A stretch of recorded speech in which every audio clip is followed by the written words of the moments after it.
Last week I asked if you felt that you'd received every blessing that God had scheduled in your life for 2021, and a lot of us said no. And since every shortage these days is being blamed on logistics, I asked if maybe the reason we're experiencing these spiritual shortages is related to supply chain problems. But no, I think we all agree that God isn't having any logistical issues when it comes to blessing us. His blessings are abundantly available. There are no shortages of raw materials needed to produce our blessings, and there are no worker shortages or warehouse challenges in heaven. We aren't waiting on God. Most of the time, God is waiting on us. If there is a problem with us receiving God's blessings, it must be on our end. So this is why I thought it would be good to focus on Israel's journey to the promised land. I thought perhaps we could use their Old Testament issues with blocked blessings to better understand some of our own modern logistical challenges. Last week we looked at Numbers 13 and we talked about how disbelief delays our blessings. Check out this link to listen to that message if you've missed part 1. Tonight we return to the book of Numbers to discover a few other conditions that hold us back from our breakthroughs.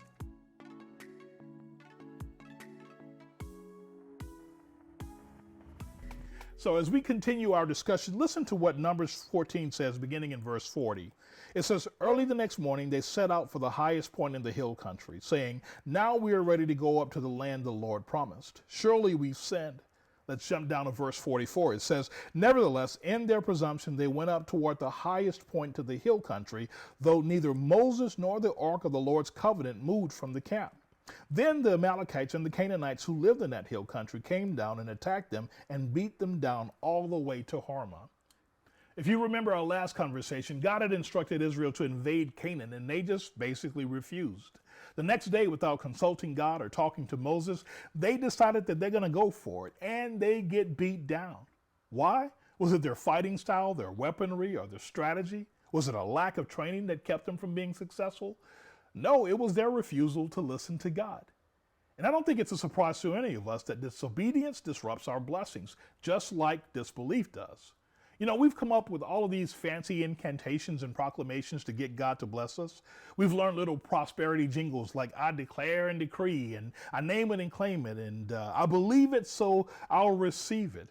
You know, it's not a lack of words that are blocking our blessings, friends. It's our lack of obedience that is a lot of times. When Israel came up with the plan to invade Canaan, Moses told them to pump their brakes. He said, "Guys, why are you disobeying the Lord's command? This will not be successful. This won't succeed. Do not go up because the Lord is not with you. You will be defeated by your enemies." You know, if I was a soldier in the army that morning and we were marching up to the hill country and I didn't see Moses or the Ark of the Covenant representing God's presence there, I would have refused to fight. Friends, anytime you choose to pursue an opportunity or a passion or a position or whatever it is that God has not authorized yet, you need to know two things. One, God may not stop you from chasing after it. He may let you do it anyway. But two, He won't help you with it. Disobedience disrupts our breakthroughs, but it's in obedience that we discover God's full blessings. So how do we fix this particular supply chain issue if this is a problem in our lives? I read this article about this guy named Ryan Peterson, who has made a name for himself by using technology to improve global logistics. Back in October, he goes out to the port in Long Beach and he spends the day observing the entire supply chain workflow, and he identifies a series of bottlenecks that are causing this big supply chain problem. It was actually this article that led me to the spiritual insight that there's a correlation between supply chain issues and our blocked blessings. Anyway, sometimes we are so close to the issues that we're facing that we can't see what is actually at the root of our problem. This is when we need someone with more global insight to help us identify the specific points in our lives where disobedience may be causing our disruption. If your blessings are consistently blocked in your finances, then ask the Holy Spirit to point out to you what God has already said about money. If your love life is one disappointing breakup after another, you need to invite the Lord to show you what God says about relationships. Friends, disobedience disrupts our breakthrough, but in obedience, we discover God's blessings. So now let me show you one more scene in Numbers chapter 21, which is several years after their failed invasion. By this point, the Israelites have been living like nomads for quite some time. This is what verses 4 and 5 says. They traveled from Mount Hor along the route to the Red Sea to go around Edom, but the people grew impatient on the way. They spoke against God and against Moses and said, "Why have you brought us out of Egypt to die in the desert? There is no bread, there is no water, and we detest this miserable food. Or why did they add that last part? That was just disrespectful. In fact, the Amplified Version says that they hated and despised the unsatisfying food that God had given them.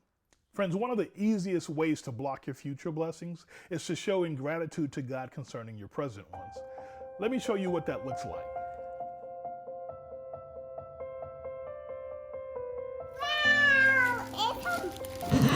I just told you you didn't buy that. I told you I want a Barbie doll and you didn't buy me that. They don't have Barbies at Disney, Mama. You don't want it? You see my point, right? If disobedience blocks our blessings, then ingratitude blocks our future blessings too. Think about this. Israel was only supposed to eat manna for about a year, but due to their rebellion, they ended up eating it for over 38 more years. If he had wanted to, God could have provided them with anything they wanted to eat during their journey, but he chose to keep it basic. Why? Because he wanted to teach them to value his provisions before they had received the fullness of his promise. If he had given them too much too soon, they would have taken it for granted. You know they would have. The Jews never understood this. They never realized that all that God was doing for them in the desert were temporary arrangements to meet their needs until they were mature enough to receive the fullness of his blessings.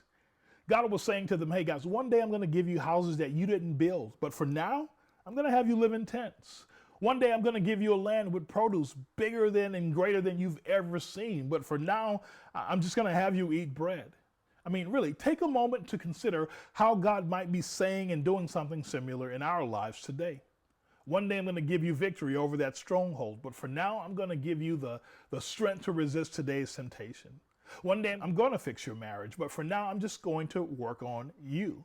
And it's not because I don't have the power to do it sooner, God says, but because you don't have the maturity to appreciate it yet.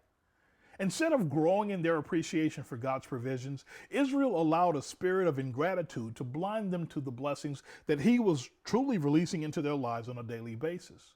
Do you mind if I ask you a question? Are you so focused on the blessings you don't have that you don't appreciate the ones that you do? Are you so focused on that dream job that you're failing to be thankful for the one you have today? If so, then you are also failing to realize how God might be using your current position to produce in you the skills that you'll need for that future one. Are you so focused on what your husband is not that you don't realize how much of a blessing he really is? Are breakthroughs that could have been released into your marriage years ago being postponed until you've learned to love what is flawed, to protect what is vulnerable, to help what is weak in him or her? Are you so focused on what you want for your business, your ministry, or your life that you haven't stopped to realize that we have really more than what we truly deserve? If you have, then I'm sure that ingratitude may have something to do with it. My granddaughter's sense of ingratitude and entitlement was obvious because it was being expressed by a 4-year-old. But the reality is that one way or another, at one time or another, we all demonstrate a similar lack of appreciation towards God's blessings.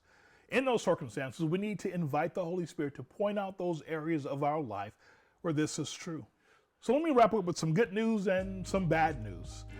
The not so good news is that there is only so long that God will be patient with our disbelief or our disobedience or our ingratitude. The pattern I pick up on from his relationship with Israel in the desert is that for a while he will delay our blessings if we're not learning the lesson. After that, he'll block them indefinitely until we can learn the lesson. And if we still fail to respond in belief or obedience or gratitude, he'll cancel the blessing altogether. But here's the good news. There are 27 days left in this year. And while you and I are still navigating these last few weeks of 2021, God is already in 2022 filling up your distribution center with your blessings for the new year. And I believe that he wants to bless you in ways that you haven't even imagined yet. But keep these thoughts in mind as we transition into the new year. First, disbelief delays our blessings, but faith gives us access to them. Disobedience blocks our blessings, but obedience unlocks and releases them. Ingratitude diminishes our capacity to appreciate our blessings, but gratefulness positions us for even more.